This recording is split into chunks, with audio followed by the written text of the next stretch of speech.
Évangile de Luc, chapitre 14.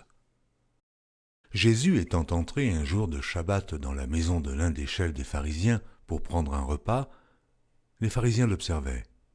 Et voici, un homme hydropique était devant lui. Jésus prit la parole et dit au docteur de la loi et aux pharisiens, « Est-il permis ou non de faire une guérison le jour du Shabbat ?» Ils gardèrent le silence. Alors Jésus avança la main sur cet homme, le guérit et le renvoya. Puis il leur dit, « Lequel de vous, si son fils ou son bœuf tombe dans un puits, ne l'en retirera pas aussitôt le jour du Shabbat ?» Et ils ne purent rien répondre à cela. Il adressa ensuite une parabole aux conviés, en voyant qu'ils choisissaient les premières places, et il leur dit, « Lorsque tu seras invité par quelqu'un à des noces, ne te mets pas à la première place, de peur qu'il n'y ait parmi les invités une personne plus considérable que toi, et que celui qui vous a invité, l'un et l'autre, ne vienne te dire « cède la place à cette personne-là ». Tu aurais alors la honte d'aller occuper la dernière place. Mais lorsque tu seras invité, va te mettre à la dernière place, afin que, quand celui qui t'a invité viendra, il te dise « Mon ami, monte plus haut ». Alors cela te fera honneur devant tous ceux qui seront à table avec toi. Car quiconque s'élève sera abaissé, et quiconque s'abaisse sera élevé.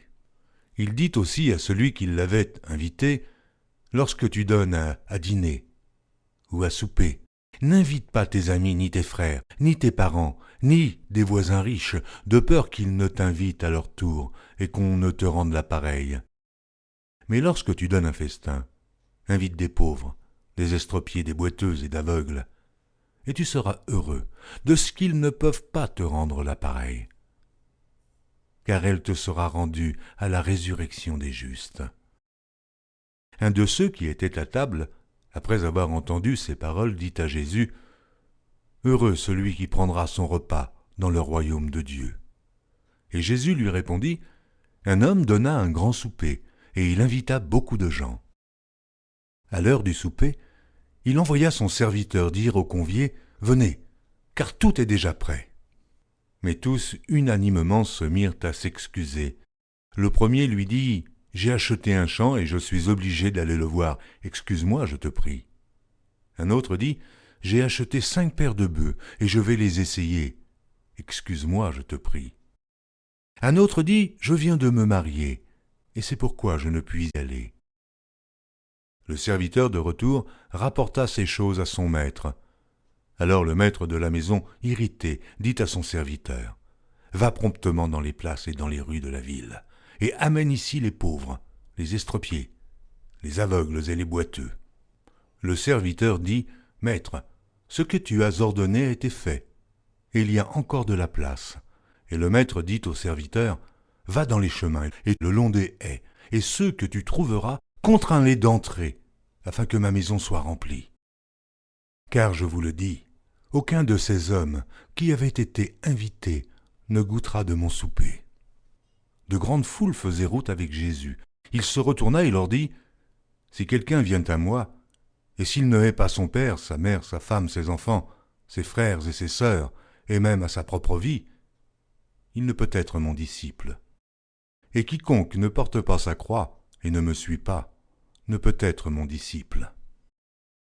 Car lequel de vous, s'il veut bâtir une tour, ne s'assied d'abord pour calculer la dépense et voir s'il a de quoi la terminer, de peur qu'après avoir posé les fondements, il ne puisse l'achever, et que tous ceux qui le verront ne se mettent à le railler en disant « Cet homme a commencé à bâtir et il n'a pu achever. » Ou quel roi, s'il va faire la guerre à un autre roi, ne s'assied d'abord pour examiner s'il peut, avec 10 000 hommes, marcher à la rencontre de celui qui vient l'attaquer avec 20 000?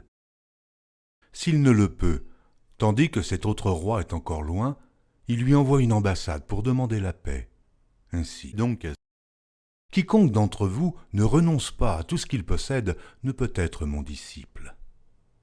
Le sel est une bonne chose, mais si le sel perd sa saveur, avec quoi l'assaisonnera-t-on? Il n'est bon ni pour la terre, ni pour le fumier. On le jette dehors. Que celui qui a des oreilles pour entendre, entendent